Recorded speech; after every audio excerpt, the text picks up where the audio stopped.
What's the haps? I'm John, aka Maroka, and I've no idea whose bed this is.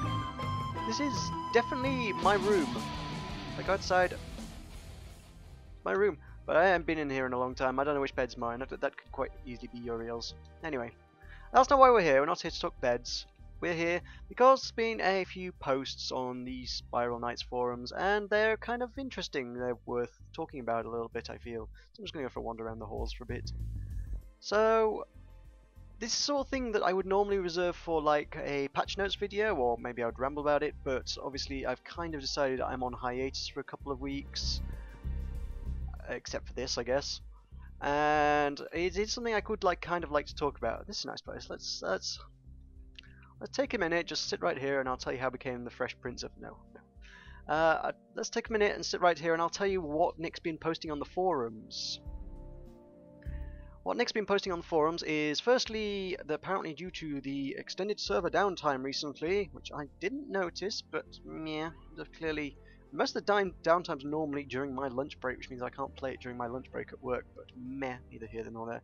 At any rate, apparently it's been affecting other times as well, and thus the sale, all this jazz, the Dracons and Masquerades and Gourmets and Crystals. Actually, Crystals are new, but the other stuff that was previously on sale, that's now going to stay on sale until the... when was it? September 13th at 12 PM PDT.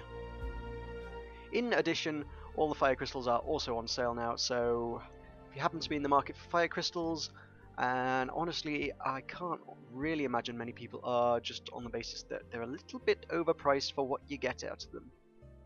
I mean, I suppose at the low levels, if you got a bunch of energies hanging around, you could probably get a few items out of them, but seriously, Radiant, yeah, I'd be paying 630 to get half of one heat level at high levels, you know. It's not worth it. I don't think it's worth it at all. Anyway, so that's the minor footnote here. The big topic of the day is what's in development for September 2013. There's a lot to talk about here, and like I say, this sort of thing I would normally do an extended thing about, or at least a specific thing about. And I don't really have a talking about stuff in the game generally that isn't patch notes, so I'm going to have to make a new title for this. I don't know, just in development? Call it Spiral Knights in development? I don't know. Something like that. Yeah, so basically, bunch of arcade changes coming up in the very, very near future. So, first things, after the missions were introduced, the arcade became a place of redundancy in Nick's terms, and that's obviously well established. We know nobody very often goes there unless, I don't know, you're looking to specifically farm cats or something. If you're looking for that, I guess you might want to go. But for the most part, most people don't really often go into the arcade for much. I mean, I guess I go just somewhere to grind content and make a video, but most people very much neglect it these days. So, yeah. So that needs something extra added to it. It's also apparently, it says, it has suffered from the recent sprite update, relying on mineral leftovers from the community. I don't know quite how that means it's suffered. I really don't get that, but whatevs. That's a lot of jelly in this room. This is the jelly room. And this is green. So over the next few patches, this won't be all at once. This is going to be a gradual change over time. It's a nice room. There will be a sandbox type experience where unexpected things can happen. Apparently this is what they always intended the arcade to be, and what they wanted to make it into. They want to make it a sandbox experience where unexpected things can happen, which is good, because you go into the arcade, yeah, it's all random, but for the most part you're going to get a similar experience each time. So I like the idea of making it a little bit more unpredictable. That gives it a sense of purpose, and it'll certainly spice up my adventures on a weekly basis. It will be a place where players can farm materials and items in between missions, which is kind of what it already is, yeah, but I'm hoping they'll make that more interesting then, I guess. And a feature that gives players some degree of control over the experience, which maybe that's actually feeling like something to do with the crystals or minerals even, and inputting them into the slots. Because obviously you've always been able to do that, but it really, in order to actually genuinely influence things, it required very much a concerted effort by a group of people to properly dump thousands upon thousands of minerals, and then when you've done that, you've run out of minerals and you don't have thousands to do it again 2 days later when the gates change again. It's not something you can really control, so the idea that now you can, that's kind of cool. But again, this isn't going to be all at once, so this probably they're going to drip feed bits and bits and pieces of this over the next few months, I suppose. They're going to continue the rank mission campaign, which continues the story of the artifact. The artifact? I don't remember the artifact. What's the artifact? Which artifact are we talking about? Oh, is this the one you get right at the start when you pick up the thing and take it to them, and then you never really hear about it again?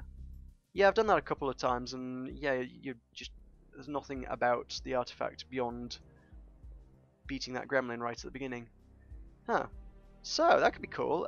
Introduces a new primary antagonist for the Spiral Knights. Because there was never any real drive to any one thing in this. I mean, you got Vanaduke as the big bad, and for most knights, he's pretty much been long since defeated. He's not really a threat. We've beaten him over and over and over and over and over again. Did I ever show you my plate mail? I've beaten him a lot of times. I'm sure that people have beaten him many, many more times than I have. I'm not even that dedicated to this game compared to a lot of people. Hi, Punch and Vise. So they're going to add more missions beyond rank 10, which is kind of cool. Hi, Rumi. Rumi's got a good dragon. Nice. And in addition to these extra missions, they'll be adding a new final boss. Yeah, those missions will add a further tier 3 boss, which will be post Vanguard rank. Which that's going to be cool. I mean, people have been sort of murmuring about it for a while. Someone told me with a considerable degree of authority that they absolutely definitely know the devs, or know someone who knows the devs, and that it's definitely going to be this. And if I tell anybody what it is, I will get my channel banned and my character banned from Spiral Knights and stuff. And it's like, really? Really? That seems a little bit... I'm not entirely buying that, but at the same time, I really don't want to risk it. I can't imagine. I mean, for starters, it's a boss that hundreds of people have already speculated could be a boss. If I turn around and say, "Oh, yes, it's definitely the boss," how do I know that? It's still my speculation, you know. They can't ban me for saying it's going to be this boss. But anyway, that's neither here nor there.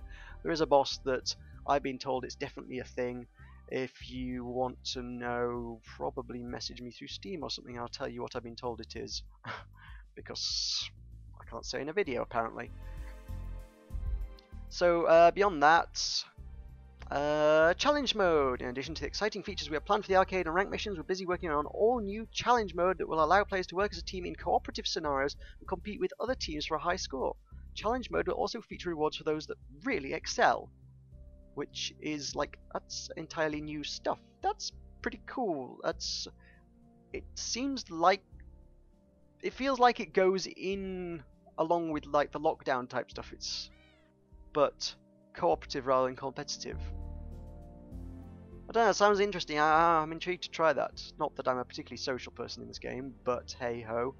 I'm sure I could find someone to tag along with and do some interesting things. I've got a guild. Maybe I should work with my guild from time to time. And that's not all! There's more to come, it's just all that they can talk about right now. There are many more exciting features on the way, so keep an eye on the Spiral Knights forums and indeed the social feeds, because the Facebook and Twitters, they do tend to post all of their major announcements on the Facebook and Twitters as well. So if you keep one beady eye on those, you'll get to see these posts as well. Of course, you know, a very good way to do it is also to follow my channel, because this is the kind of thing that I talk about on a regular basis. So if you're not already subscribed to me, then that'd be a dang fine way to keep on top of Spiral Knights news as well, eh? Why don't you do that?